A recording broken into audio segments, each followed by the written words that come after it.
The R word, regulation. Now, regulation often gets a bad name, and it especially has a bad name among the kind of people who tend to like Bitcoin. Regulation is some bureaucrat who doesn't know my business or what I'm trying to do coming in and messing things up. It's a burden, it's stupid, it's pointless, etc. Now, those arguments often are correct, but I want to talk in a little more detail in this section about reasons why regulation might sometimes be justified.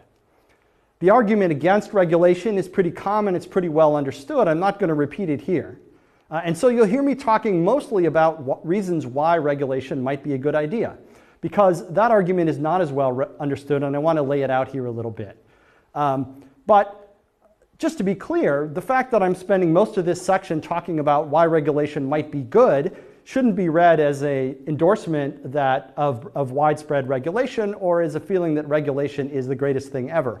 It's simply that I want to bring a little bit more balance to the discussion in a community where regulation is often considered as always bad or just stupid by nature.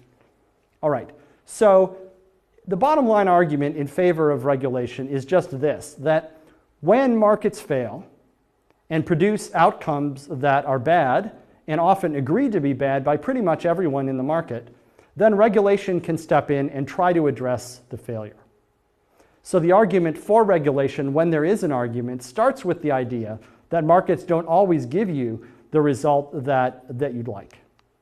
So let me give you an example of a way in which the market can fail, and this is a classic example called the lemons market, which originated in a discussion about used cars. So let's talk about a market in concept, a market for widgets, some kind of good that we want to sell.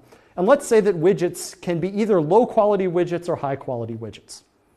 A high-quality widget costs a little bit more to manufacture than a low-quality widget, but it's much, much better for the consumer who buys it. Consumers like high-quality widgets much, much better. Now, an efficient market, a market that's operating well, would therefore deliver mostly high-quality, or I'll write it HQ, widgets to consumers. Why? Because the price of the high-quality widget will be just a little bit higher, but the widget will be so much better that almost everyone will buy the high-quality widgets. And so this is what you would hope that a market would provide, and under certain assumptions, a market will provide that. But let's suppose that customers, for some reason, can't tell a high-quality widget apart from a low-quality widget. What if they really can't tell which widgets are good and which widgets are not? Think of a used car from the classic example. You're looking at a used car sitting on the lot. Well, gee, it looks pretty good, but you can't really tell if it's going to break down tomorrow or if it's going to run for a long time. The dealer probably knows if it's a lemon, but you as the customer can't tell the difference. So you can't tell high quality from low quality. So if you think about what happens, where incentives drive people in this kind of lemons market, you can see that as a consumer, you're not willing to pay extra for a high-quality widget. Why? Because you can't tell the difference. And so if the used car dealer says, sure, this one is perfect, it's not a lemon at all, go ahead and buy it. It's only an extra $100. Well, it might be that you'd happily pay $100 for a higher quality car, but you don't really know whether that car, whether that widget really is high quality. So if you really can't tell which widgets are high quality versus low quality, then you're not willing to pay extra for the high quality one. And if consumers are not willing to pay extra for a high quality one, then producers can't make any extra money by selling a high quality widget. In fact, they lose money by selling a high quality widget because they don't get any price premium. They'd be better off buying the slightly cheaper low quality widget and selling it.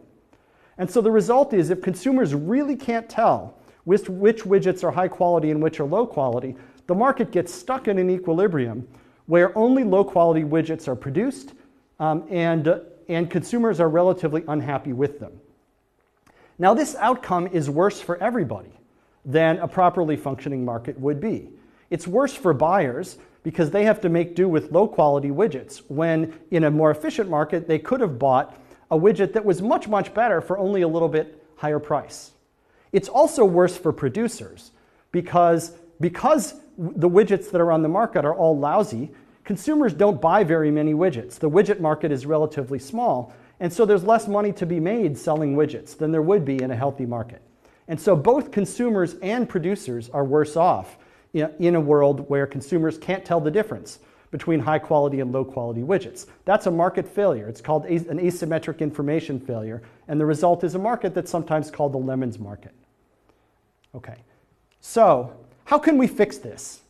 Well, there are some market-based approaches that try to fix a lemons market. The first market-based approach relies on the seller's reputation. The idea is that if a seller tells the truth to consumers about which widgets are high quality and which are low quality, then the seller might get a reputation for telling the truth, and once they have that reputation, then maybe they can sell high quality widgets for a higher price because consumers will believe them, and therefore the market can operate more efficiently. The problem with this is, yes, this sometimes works, but sometimes it doesn't, depending on the precise assumptions you make about the market. But if you think about it, this is not going to work as well as a market where consumers can really tell the difference. Because for one thing, it takes a while for a producer to build up a good reputation. In order to build up a good reputation, they have to sell high quality widgets at low prices for a while until consumers learn that that seller is telling the truth. And that makes it harder for an honest seller to get into the market. The other problem that can occur is that that seller, even if they've been honest up to now, if for one reason or another their sales are shrinking or they think they want to get out of the market, their incentive is to massively cheat people all at once and then leave the market, rather than continuing to be honest and then leave the market.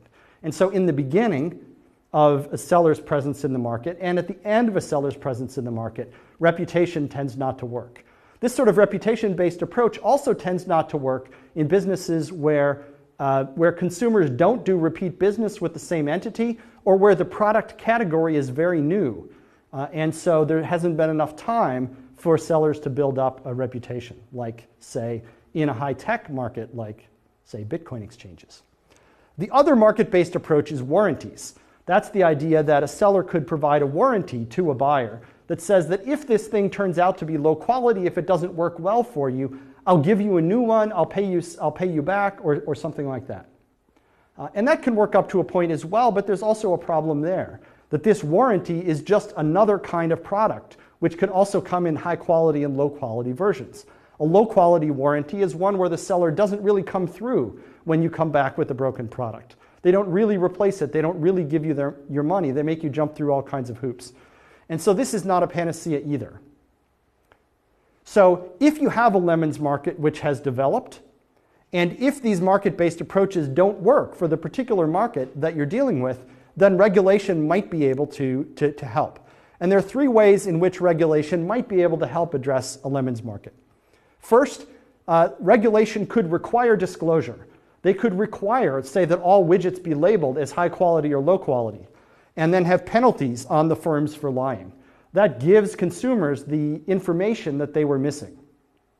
A second approach to regulation is to have quality standards, is to require that no widget can be sold unless it meets some standard of quality testing, and have that standard set so that only high quality widgets can pass the test. That way you have a market that's all one kind of widget, but at least it's high quality widgets, assuming that the regulation works as intended.